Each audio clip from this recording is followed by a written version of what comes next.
My dear Prabhu Chawla ji and respected Dr. Radhakrishnan, many respected, distinguished people present in this August gathering from the academic world, and many dear students, friends from the media. Well, I'll be very precise because I think we are already running out of time as per the schedule. You see, first of all, I have to thank Mr. Prabhu Chawla for giving me this great opportunity to be part of this August conclave, which is being organized for the third time in succession and covers a very, very important aspect of our human life, social life, national life, that is education. You see, there were precisely three reasons why I agreed to be part of this activity. Number one, it was being organized by the Indian Express group. You see, when I was in class 6th,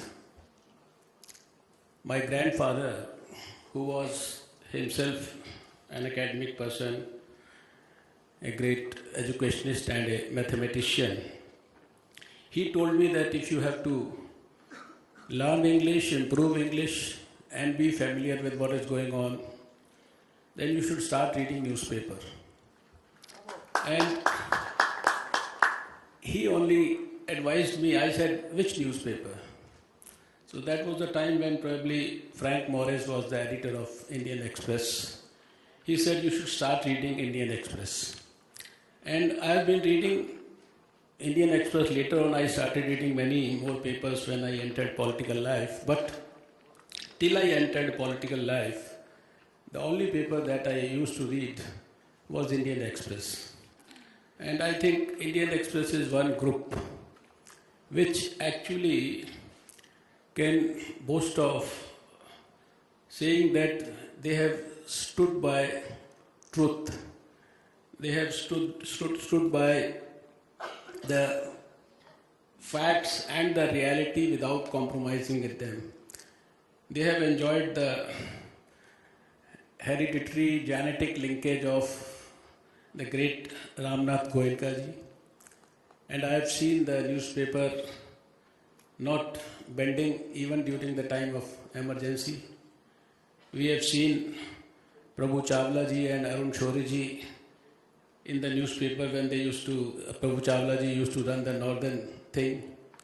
And the way Indian Express actually takes up issues in a campaign mode, I think it won't be an exaggeration to say that a couple of governments have fallen in this country in the last 50 years, 60 years, because of the campaign mode and not compromising with anything.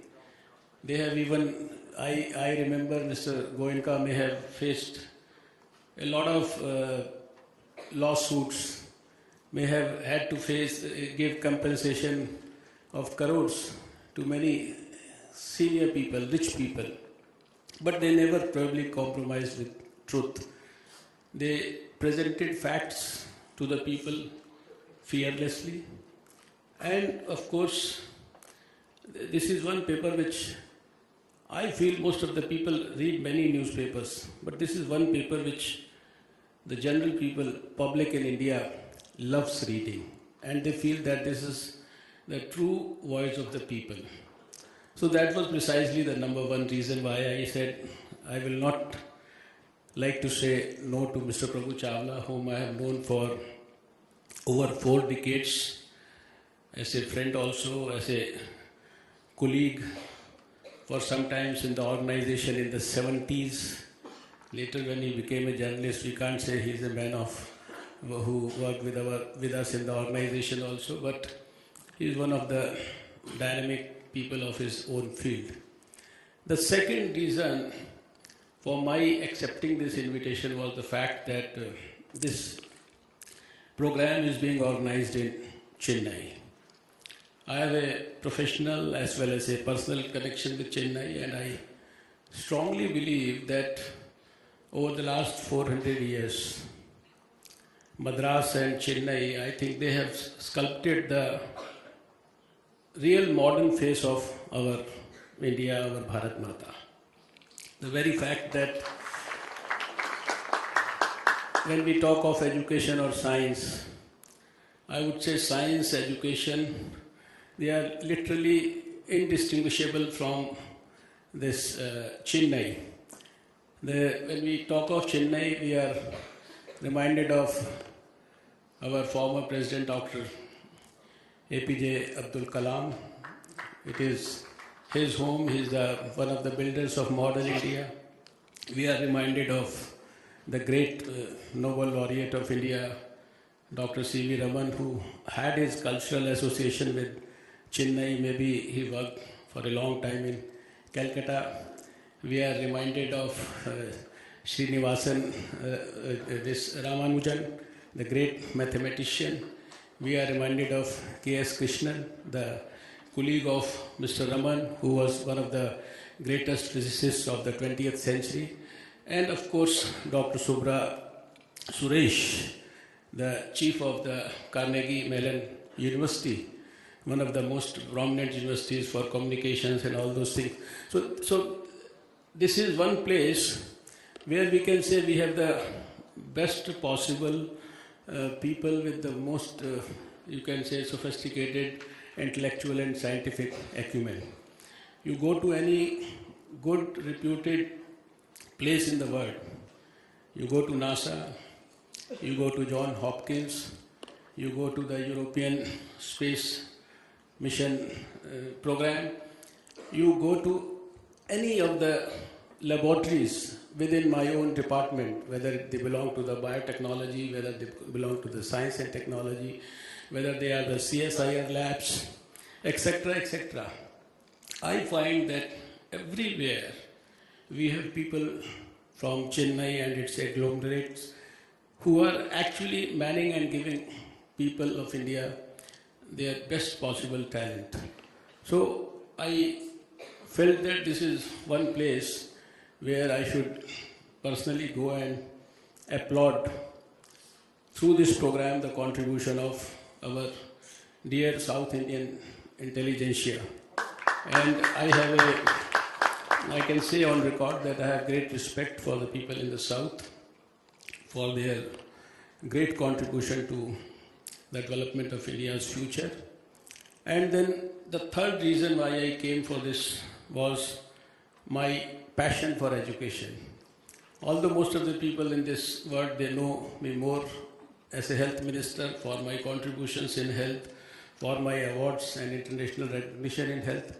But when I was the health minister in Delhi, I also had this portfolio of education with me for about 3 years. And that was the time when I realized that in this atmosphere, when everybody says that you can't do much now in India, there's so much of problem, this corruption, that corruption, so many problems, lack of discipline, lack of work culture, everything. If there is only one hope for this country, where we can really achieve something and where we can get out of all this mess, then I think that's the field of education.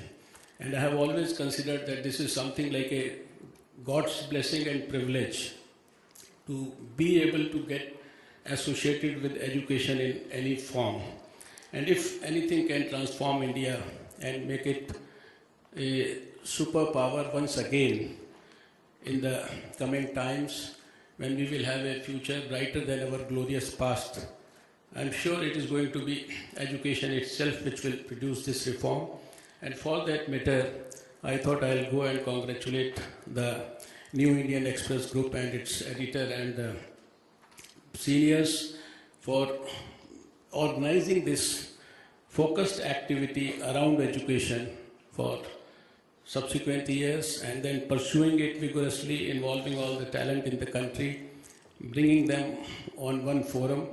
And I can assure you that whatever may be decided, whatever shall be decided or discussed here, we will certainly make sure that under the able leadership of Mr. Narendra Modi, we'll put all that into action.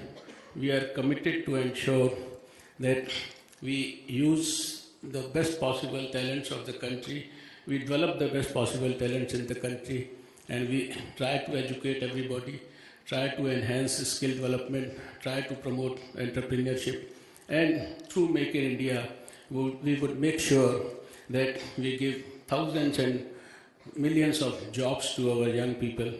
I think that these were precisely the few reasons. So I think with this, I would once again thank him and congratulate all of you for listening to me, and then of course be part of this, getting this opportunity. I'm sure the good things flowing out of the various distinguished speakers, which will certainly bring about a great transformation in our country's future development programs. Thank you.